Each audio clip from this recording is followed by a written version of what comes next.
Welcome back to Cutting Edge Consciousness, thought-provoking discussions and bold ideas from the edge of possibility.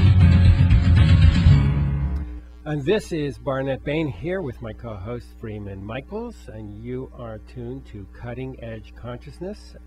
That was pretty amazing. TIm Kring is a pretty fascinating man, and that guy's leaning in.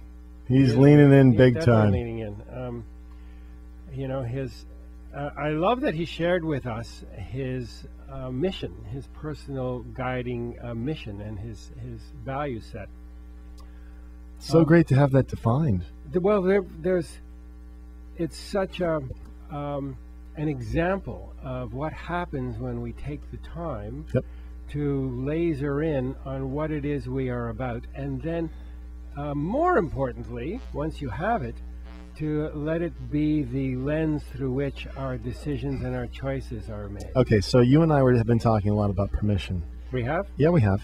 Offline, not on the show. No, yeah. And it's a permission to go deep, to care. I'm going to use the word risk, though at this point in my life, I don't see it as a big risk, but at one point I think it was a big risk to define what I'm about and to cast it in such a way. You know, it seems so many people feel so diminished. We've talked about this in the past. In the current paradigm, their voice is so small, and who am I, and the problems are so big, and so forth and so on. And I love this. I love what Tim was saying, and I love the idea that Tim's laid it out there for himself about who he is, what he's about, and that he's willing to express it. And there's a risk involved. You kidding me? These projects he's doing, but he's learned to trust something very valuable. Well, there's a risk to everything.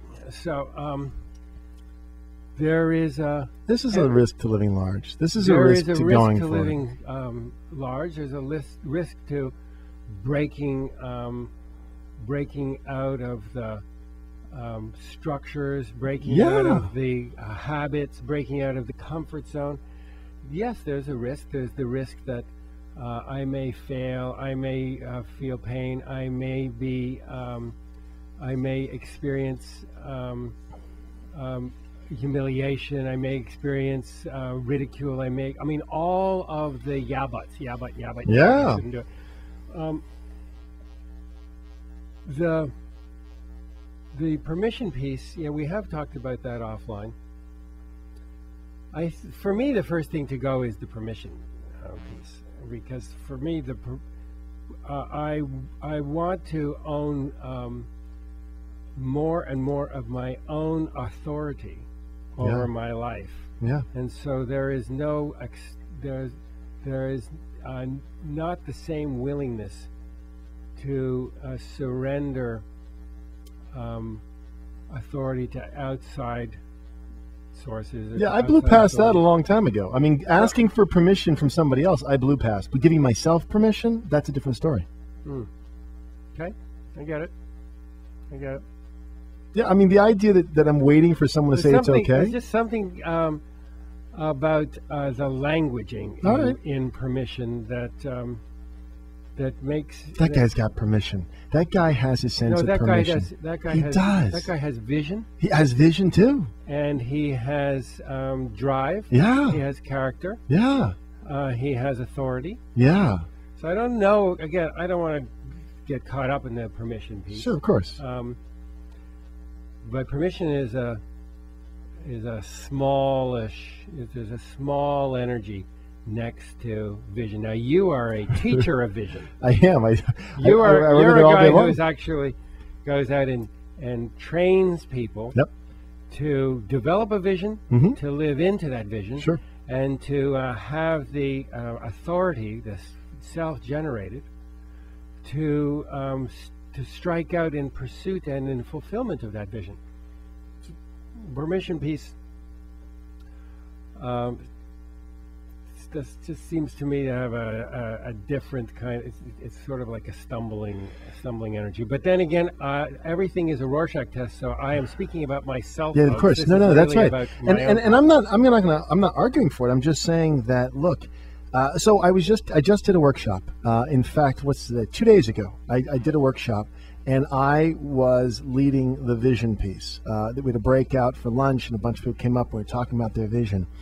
And it's interesting. There's a certain number of people that went right to me and that wanted to work on it. There's a number of people that ran for the hills, that ducked. They ducked the vision. It was, I think for people, it's a lot to define a vision, to write it out on paper and say, this is what I'm about. Not everyone is at a place in their lives where they have the confidence or sufficient mastery of their own kind of thoughts and their own feelings and their own emotions, where they feel sufficient confidence that and a sense of self-worth and a sense of self-reliance that is required to generate a vision, and even more so to make decisions you bet that are in alignment and in accordance. So you can have a vision, you can espouse a vision or a set of ethics and values, but our ability to live into a vision or our ability to express ourselves as having character is only the degree to which we live in accordance with those values and with that vision. And that's the big risk, is that, part of my work in creating a vision is to help people move through a lot of unhealthy patterns, weight patterns, behavioral patterns across the board. And in order to get there, you have to have a sense of where you're going. Otherwise, the propensity to track back into the pattern stuff is it's too great, right? But the risk of saying I want more, and then the permission piece also comes up. I know I'm hard on my permission. I'm not meaning to. Is that when we actually say it, and then we're working to hold it in our consciousness. You know about this, training your attention. So it's what you're really espousing and promoting and focusing on day in, day out through practices. All of that butts up against agreements. It butts up against our world as we've known it. There is a big risk here. There's an element of who am I if I'm not? Who am I if I'm not that guy that I've said I am? It feels like a major betrayal of the self I not only constructed, but promoted out in the world. So to fracture that self as you've been, to become something different, is a lot. It doesn't have to be fractured. Right. It can be recognized and acknowledged as, wow, that is a self, and it was a developmental self. It's anybody with the tools that I had at that point. Right. No, that's right. Compassion would is the way have to move made through the it. same sorts of decisions. Absolutely. And so I don't need to demolish or fracture him, but to understand that he is fractured. Yeah, that's right. And that I can understand and I can have empathy and I can love him. What's so wonderful about what the work that Tim does in the world is that he is not only at a personal level operating in alignment with his personal mission and his personal values and expressing them, but part and parcel of the expression of those values is to create a sense of empowerment, to uplift others, and to give folks to tweak their perspective on who they are, to suggest that in addition to however we currently hold ourselves, there is another perspective that might be added and stirred into the mix that is a little more inspiring and a little more empowering, and his work consistently points to how we are connected, how intricately we are involved with each other, and how much mystery and how much overarching sense of care is operating at all the time. And when you become a consumer of that kind of diet, it allows us, it empowers us to become a little more brave, a little bit more trusting of who we are, and a little less in a struggle with the world. We begin to be better equipped to make the kinds of decisions that you are talking about, because maybe our perception of ourselves has moved to the left or to the right one click. Yeah, and that it's so a big part of the vision work is that it has to be something that's, we've said this before, generous and generative. Has to be something that's more of a give than a get. And when that happens, it becomes much easier to enroll people, enlist people. It becomes much easier to promote it because it has that energy behind it, that we're offering something, that our lives are about something we have to give in the world. And that changes the game as well. And Tim very much has that piece intact. I mean, he is really seeing the thread, not as his thread, but as his thread as part of a much larger collective experience. Beautifully. Very powerful. Very powerful to have that, because that's the foundation of a vision. If the vision's always tracking back to me and it's always about me and mine and getting, people do that. They create visions that are very much. Some of them do it very successfully. Well, you can. It's like goal setting and things like that. It works, but it taps out. It tops out at a certain point. It really doesn't. And there's always going to be places which are left in the shadow, as it were. So, in other words, you can blow out your capacity in, let's say, finance and make a lot of money, but then relationships suffer and other things suffer because it doesn't have that generative quality. It can't include enough. It gets too narrow and too focused. It's siloed. Yeah, siloed. Exactly. Nice language. And I think these things are developmental. I mean, I know that there are people that you work with, some of whom I've had the opportunity to meet, who are operating in a place where they want to create certain successes in their lives. Sure.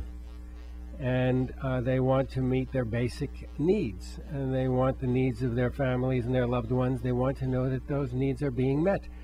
And to a certain degree, they are working on coming out of the siege mentality. And for them to simply want to heal the disease or make the money, for them, that's entirely appropriate. It's totally. Beautiful. And then I know that there are others who have, as you say, created a level of success in their lives and are looking to add more meaning to it, that are looking to add a greater range of success and a greater depth of success, of satisfaction, of the sense of meaning that one can take, and appreciation and care. And as you say, some of these folks are also finding the answer to creating breadth and depth in their success by beginning to look at how they can serve not only themselves but others, how they can create environments that elevate others, how they can spin a dream that is, again, back to Tim, who's such an amazing example of this, whose personal dream has become in many ways a consensus dream. His personal narrative whimsies have become part of the culture, part of the entertainment diet. And as such, they have, from the inside out, begin to shift the values about how so many of us see ourselves. Yeah, absolutely. Hey, and with that, we are at the end of our time together. That blew by. Again, always blows by when you're having fun. But it's great to see you here across the mic. Absolutely. And great to see you through the lens of our little studio flip cam. Do you want to invite them to come back next week? You're invited to come back next week. Nice. Thank you, Barnet. And with that, we're done for today. Thanks for tuning in. We hope that you'll join us again next week, and keep coming back. Thanks.